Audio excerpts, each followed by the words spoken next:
새로운 커리큘럼을 시작해 보려고 합니다. 오늘부터 시작할 거는 소아정형외과의 치료 논리입니다. 이것은 좀 더 지식의 그냥 단순 전달보다는 좀 더 왜 그런 현상이 일어나는가에 집중을 해가지고 전공의 선생님들과 같이 커리큘럼을 만들어 나갈 예정입니다. 오늘 첫 번째 순서는 김준걸 선생님이 준비를 하였습니다. 김준걸 선생님 부탁합니다. 네, 교수님. 안녕하십니까. 2년차 김준걸입니다. 오늘 소아 텍스트북 리뷰는 DDH의 인시던스 그리고 질병의 다양한 리스크 팩터를 초점으로 발표 진행하겠습니다. 본론에 앞서 간단하게 DDH에 대해 정리를 하자면 DDH는 과거에 선충성 고관절 탈구로 불렸고 이후 출생 시에 모든 고관절 이형성증이 탈구된 형태로 나타나지 않고 고관절 이형성증이 모두 탈구된 형태로 진행되는 것은 아니므로 명명이 후에 바뀌게 되었습니다. 진단의 시기에 따라서 수술적 치료 방법이 달라지게 되며 조기 진단이 이루어질수록 비침습적으로 파브리카니스로 치료가 가능하고 고관절 발달 그리고 장기적인 예후가 좋습니다. 진단이 늦어지면 수술적 정복, 절골술 등을 시행해야 되고 추후 고관절이 조기에 아스레틱 체인지에 도달할 수 있어 조기 진단이 상당히 중요하다고 알아야겠습니다. 그렇다면 이러한 DDH 관련해서 인시던스에 대해 먼저 살펴보도록 할 텐데 비교적 최근 통계에 의하면 전 세계 1000명의 신생아 중에 대략 0.1명에서 6.6명 정도 발생한다고 알려져 있습니다. 역사적으로 보았을 때 DDH의 유병률을 산정하는 데는 크게 세 가지 시기를 구별하게 됩니다. 첫 번째 시기는 1920년대에서 50년대 사이. 이 시기에는 임상의사의 개인적인 판단에 의해 임의로 DDH에 대한 진단이 내려졌을 시기입니다. 각 나라별로 보았을 때는 아프리카가 0%로 가장 낮았고 40%까지 보고하는 스터디도 있었습니다. 두 번째 시기는 50년도에서 80년대로 이때의 진단은 주로 신생아 영유아 검진 시기에 신체 검진 소견으로 이루어지게 됐습니다. 마지막은 현대까지 이어져 온 세 번째 피리어드이고 이 시기에는 힙소노가 진단의 툴로 등장하게 되었습니다. 이전보다는 더 정확하게 진단의 통계가 이루어질 것 같은데 사실 이후 논문들을 살펴보면 유병률이 계산되는 레인지가 아주 넓은 것을 확인할 수 있었습니다. 이렇게 유병률의 오차 범위가 넓은 것은 스터디마다 고관절 스크리닝의 시기가 다르고 또 DDH로 진단하는 초음파 소견의 기준이 다 다르기 때문이라고 알려져 있습니다. 특히 이제 신생아 출생 직후에 네오나이탈 소노그래픽 힙 인스타빌리티를 DDH로 산정한 통계도 있었는데 생후 6주까지는 이러한 소견이 자연적으로 노말 힙으로 돌아갈 수 있는 점을 고려하면 실제로 DDH로 발전하는 케이스는 더 적었을 것이고 현재 신생아에 대한 소노 스크리닝 자체가 오버 스크리닝이 아닐까라는 고찰도 제시된 바가 있었습니다. 이 사진은 이제 리뷰 아티클 중에서도 인종별로 인시던스에 대한 비교를 나타내는 그래프입니다. 각각 통계의 시기가 다른 스터디들의 결과값만 비교하여서 나타낸 그래프라서 모든 수치를 비교하는 것은 애매한 점이 있지만 눈에 띄게 볼 수 있었던 것은 빨간색으로 표시된 높은 유병률을 보였던 네이티브 아메리칸 등 소수민족인 부분과 반대로 상당히 낮은 유병률을 계속 보였던 아프리카 인구입니다. 왜 이러한 인종 간 차이가 나타날지에 대해서 고찰을 해봤을 때 아프리카인 등의 골반 구조상 깊게 형성된 아스타뷸름 그리고 포대기를 아이를 감싸서 키우는 스와들링 문화의 부재 그리고 유전자 팩터가 페이버러블하게 적용했을 것이라고 추측을 했습니다.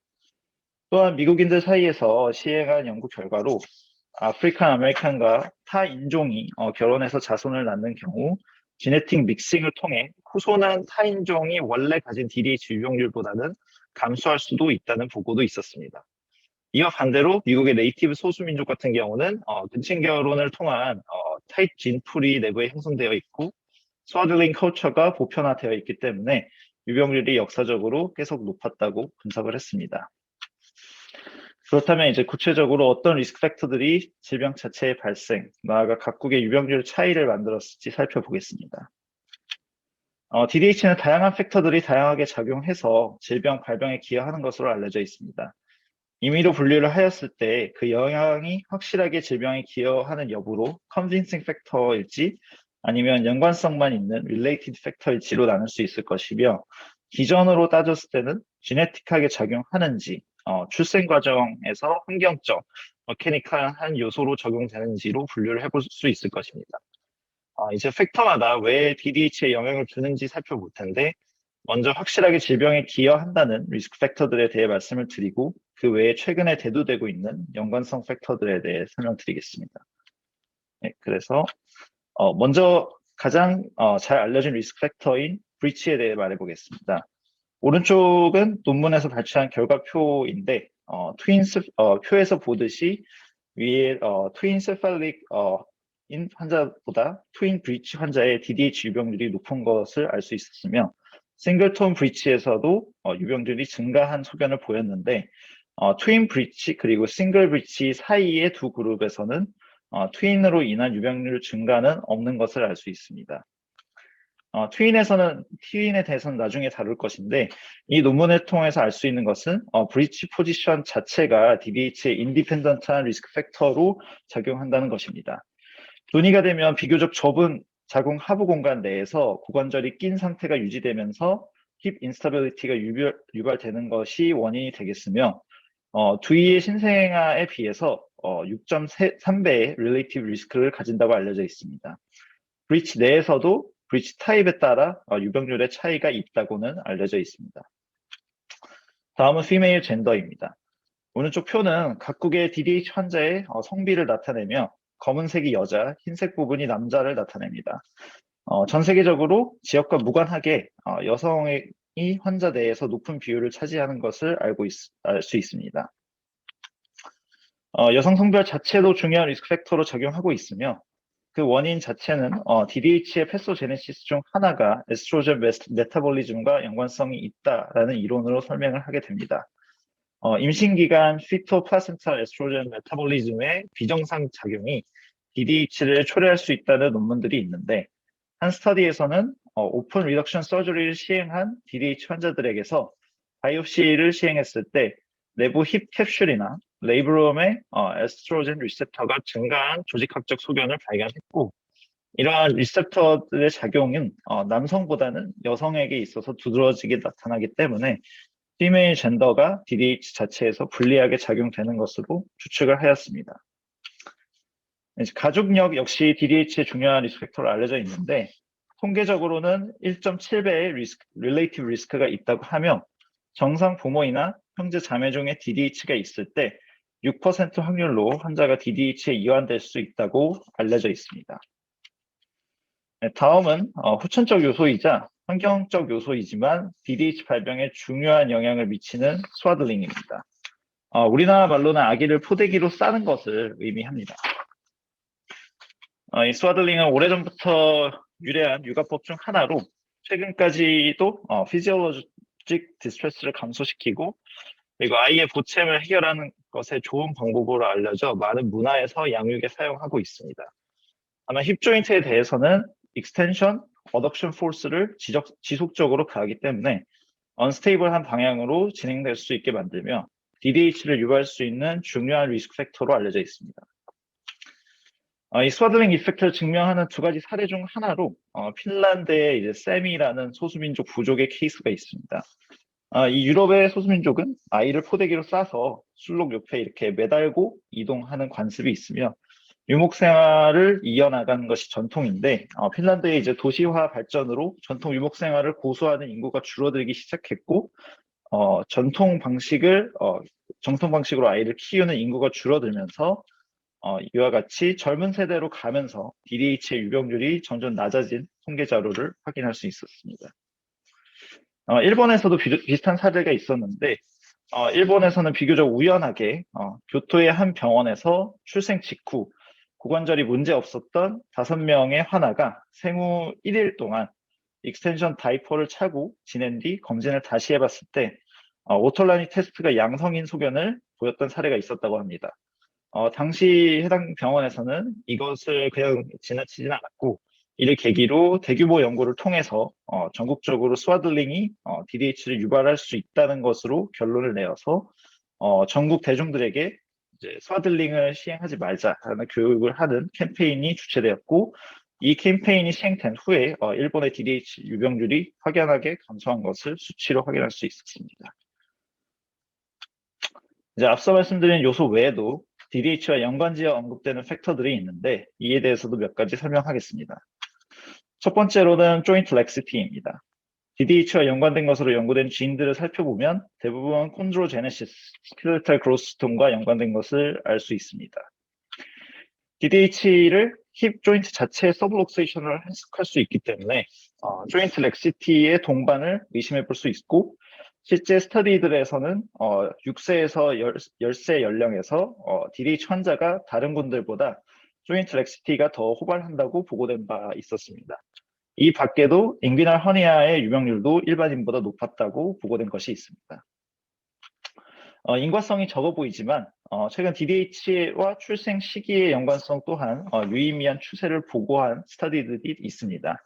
그래프에서도 나타났듯이 이 레트로스펙티브하게 분석했을 때 DDH 환자 중에 겨울에 출생한 환자들이 상대적으로 많았다고 하고, 또 추운 환경에서 영아에 대한 스와들링이 또한 더 두껍고 더 타이트하게 시행할 것으로 이 또한 영향을 준 것으로 분석을 하고 있습니다.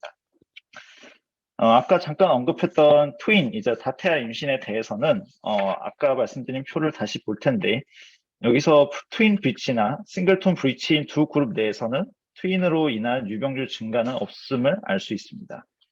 이전에는 트윈 프레그넌시가 인트라 유테라인 스페이스의 크라우딩을 유발해 불리하게 작용할 것으로 생각되었습니다만, 최근 스터디들에서는 이러한 것이 브리치 포지션이나 트윈 프레그넌시의 호르모널 이펙트에 의한 마스킹으로 나타난 것이며, 다태아 임신 자체가 DDH의 위험성을 증가시키지는 않는다고 분석을 했습니다.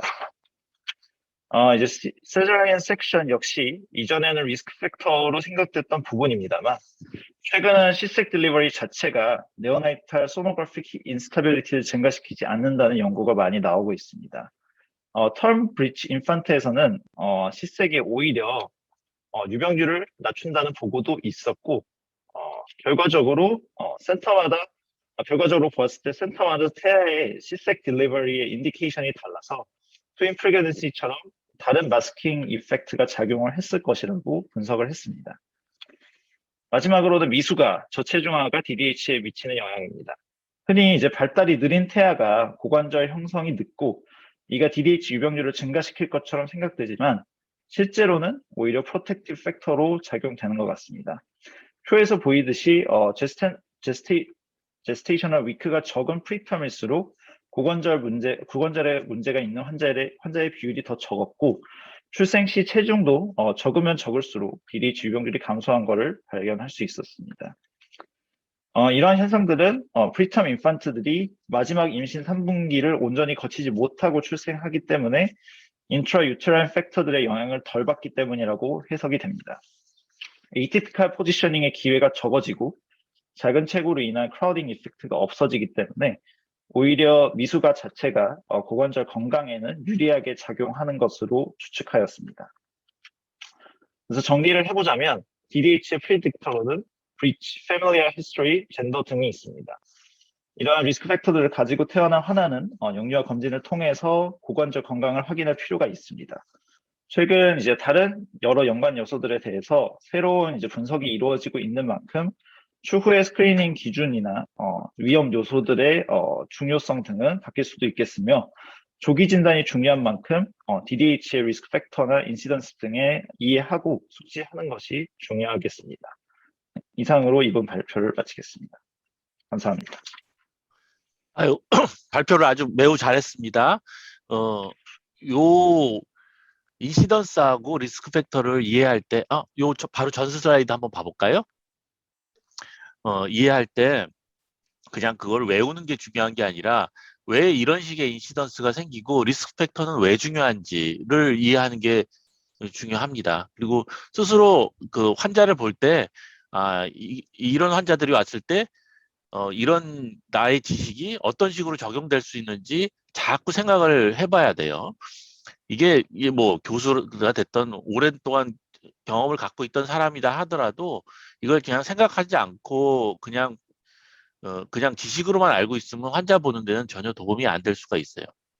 우리가 전체적으로 생각을 해보면 DDH라는 거는 고관절이 이제 빠지는 거고 빠지는 이유 중에 여러 가지 원인들을 그냥 그 우리가 논리적으로 생각을 해보면 두 가지로 생각을 할 수가 있어요. 하나는 메카니컬 팩터입니다. 그래서 환자가 어덕션 포지션을 취하면 고관절이 아무래도 임머처하니까 잘 빠진다는 가정하에 메카니컬 팩터가 있을 수가 있어요. 그렇게 생각하면 이거 어떤 그런 어덕션 포지션을 일으키는 모든 어떤 에티올로지하고 그런 코모rbid티는 다 이런 식으로 설명을 할 수가 있어요.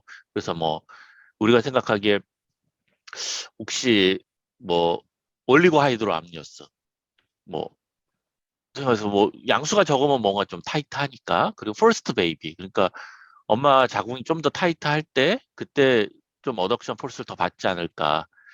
가장 중요한 건 브리치죠. 브리치 때는 당연히 뭐 스와들링도 마찬가지. 어덕션 폴스 그건 난 다음부터죠. 그런 것들이 어떤 메카니컬 팩터가 하나 있을 수 있고 또 하나 이제 생각할 수 있는 거는 제네틱한 트레이트죠.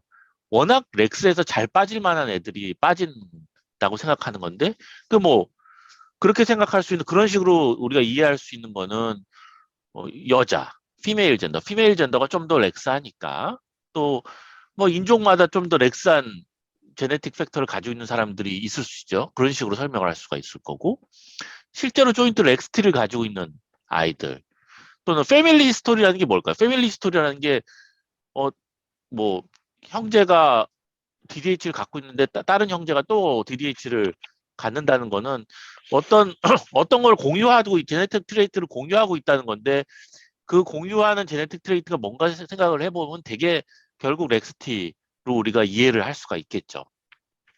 이렇게 크게 두 가지 정도로 생각해서 모든 리스크 팩터를 생각을 해보면 다 어느 정도 이해가 됩니다.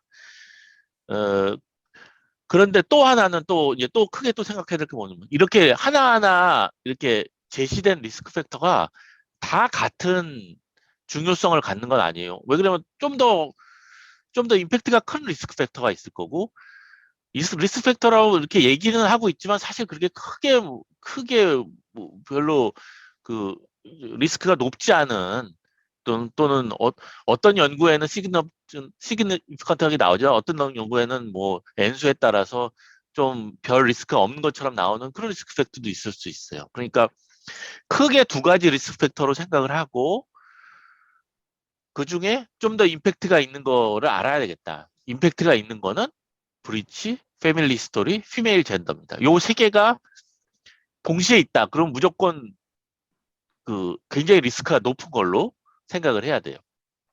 이 리스크 팩터를 자꾸 얘기하는 이유는 우리가 이제 스크리닝을 할 때 도움을 받기 위해서예요. 사실 스크리닝을 하기 위해 도움을 받는 거는 셀렉티브 스크리닝을 할 때 도움을 받기 위한 거죠. 그러니까 스크리닝이라는 게 제너럴 스크리닝이 있고 유니버설 스크리닝이 있고 셀렉티브 스크리닝이 있죠.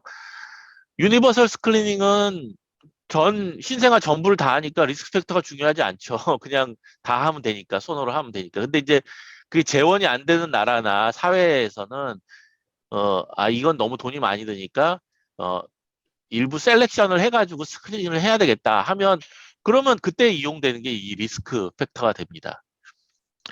예, 그 정도 아시면 되고 그리고 보면 인시던스 보면 한번 인시던스 그쪽을 봐볼까요? 오케이. 인시던스 보면 어, 대개 1000명당 1명 정도 나와요. 요거는 이제 40% 이렇게 나온 거는 사실 N수가 분모가 어떻게 됐는지를 잘 모르니까 뭐라고 좀 얘기할 수도 없는데 요거는 이제 요 3라는 거는 이걸 측정하는 방식에 따라서 이렇게 바뀌었다는 그런 걸 뜻하는 거고 숫자를 보진 마시고 요 전 슬라이드 봐볼까요? 전, 전, 전. 전 슬라이드. 되게, 아까 숫자, 네. 예, 대개 1000명당 몇 명입니다. 1000명당 뭐 한두 명 이렇게 생각을 하시면 되고 대개 이런 클럽풋 또는 이제 확실한 제네틱 디지즈가 아닌 질환들 있잖아요. 근데 잘 생기는 우리가 흔히 말하는 디벨롭먼탈 디지즈 그러면 대개 1000명당 몇 명 이렇게 생각을 하시면 돼요. 이게 아마도 의미가 있겠죠. 어떤 이게 우리 뇌성마비도 1000명당 몇 명, 한두 명, DDH도 1000명당 한두 명, 클럽풋도 1000명당 한두 명. 되게 그 정도예요. 제네틱 완전히 이제 그 제네틱 디지즈로 가면 뭐 10만 명당 몇 명, 100만 명당 몇 명 이런 식으로 이렇게 가는데 이렇게 뭔가 완전히 제네틱한 디지즈가 아니고 제네틱한 트레이트는 있지만 어떤 디벨롭먼탈한 이유로 어, 생기는 질환들은 한 요 정도의 유병률을 갖고 있다고 생각하면 됩니다. 그리고 보시면 나라별 차이가 좀 있죠. SD60. SD60는 아까도 김준호 선생님이 잠깐 얘기했지만 실제로 이제 아시아인이나 아프리칸인들이 더 적은 걸로 이제 생각을 하고 있어요. 근데 이제 뭐 일본 이런 데가 엄청나게 많았었죠. 그거는 이제 포스트 네이탈하게 소아들링 때문에 그런 거다. 그게 이제 어, 그거에 대해 캠페인이 되고 나서는 오히려 코카시안보다 조금 더 적은 걸로 이렇게 이해를 하고 있어요. 그래서 이거는 어느 정도 제네틱 트레이트가 있겠죠. 렉스티가 좀 적을 수도 있을 거고 그렇습니다. 오늘 추가로 질문이 있으신가요?